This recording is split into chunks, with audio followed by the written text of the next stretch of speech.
Assalamualaikum warahmatullahi wabarakatuh. Alhamdulillahilladzi arsala rasulahu bil huda wa dinil haqq liyudhhirahu 'alad dini kullih walau karihal musyrikun. Asyhadu an la ilaha illallah wahdahu la syarikalah wa asyhadu anna Muhammadan 'abduhu wa rasuluh la nabiyya ba'dah. Allahumma salli wa sallim ala Muhammad wa ala alihi wa ashabihi wa man tabi'ahum bi ihsanin ila yaumiddin.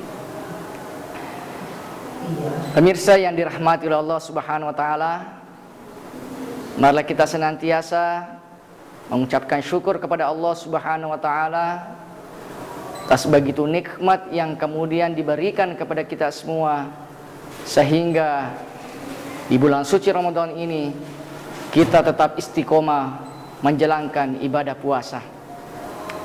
Kemudian daripada itu, salawat dan taslim tetap tercurahkan kepada Rasulullah sallallahu alaihi wasallam, Nabi sebagai uswatun hasanah wa rahmatan lil alamin. Pemirsa yang dirahmati oleh Allah Subhanahu wa taala, adapun tausiah singkat yang kemudian saya ingin sampaikan adalah kewajiban kita berpartisipasi dalam dakwah Islamiyah. Perlu kita pahami bahwa dakwah adalah secara bahasa merupakan sebuah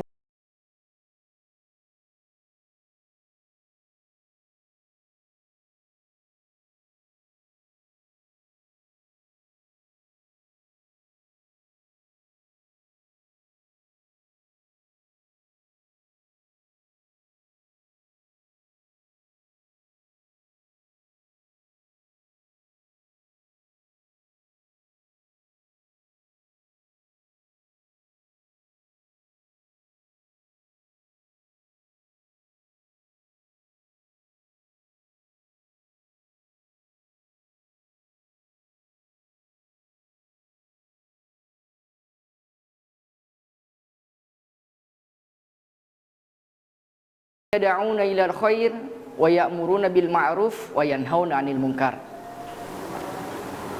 Di dalam ayat ini Allah Subhanahu wa taala memberikan penjelasan kepada kita bahwasanya kewajiban umat Islam untuk senantiasa mengajak orang dalam kebaikan dan senantiasa mencegah orang yang berbuat kemungkaran, dan mereka itulah orang-orang yang beruntung. Keberuntungan hanya bisa kita dapatkan ketika kita mengimplementasikan yang namanya dakwah amar ma'ruf nahi munkar. Perlu kita pahami bahwa di dalam bukunya Gus Mustafa, dengan judul bukunya itu mengislamkan orang Islam, bahwasanya di dalam buku tersebut dijelaskan dakwah itu wajib atas wajib. Mengapa demikian dikatakan dakwah itu wajib atas wajib? Karena tanpa dakwah semua kewajiban umat Islam ini akan ditinggalkan. Anggaplah misalnya sholat, puasa, dan lain sebagainya. Ketika tidak ada orang yang berdakwah, tentu tidak akan ada orang yang mengerjakan sholat. Ketika tidak ada orang yang berdakwah, tentu tidak akan ada orang yang mengerjakan yang namanya puasa. Ini tentu bahkan kemaksiatan akan berleluasa. Logikanya kaum muslimin, pemirsa yang dirahmati oleh Allah Subhanahu wa taala, ketika tidak ada nabi dan sahabat-sahabatnya yang berdakwah di muka bumi ini, yakin dan percaya bahwa umat Islam tentu tidak akan ada di dunia ini. Oleh karena itu, berdakwah bukan hanya untuk seorang ustaz, berdakwah bukan hanya untuk seorang ustazah, berdakwah bukan hanya untuk ulama, akan tetapi kita sebagai umat Islam pada umumnya mengajak dalam kebaikan, karena memang ayat ini merupakan visi dan misi umat Islam. Apa visinya? Mengajak dalam kebaikan. Dan apa misinya? Mencegah orang berbuat kemungkaran. Dan apa tujuannya? Agar supaya kita menjadi wa ulaika humul muflihun, menjadi orang-orang yang beruntung. Kaum muslimin, pemirsa yang dirahmati Allah Subhanahu wa taala.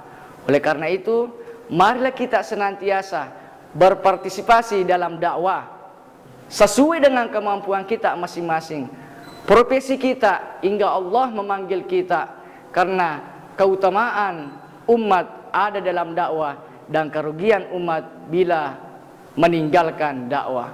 Kata Nabi SAW, "Ballighu anni walau ayah." Sampaikanlah dariku meskipun satu ayat.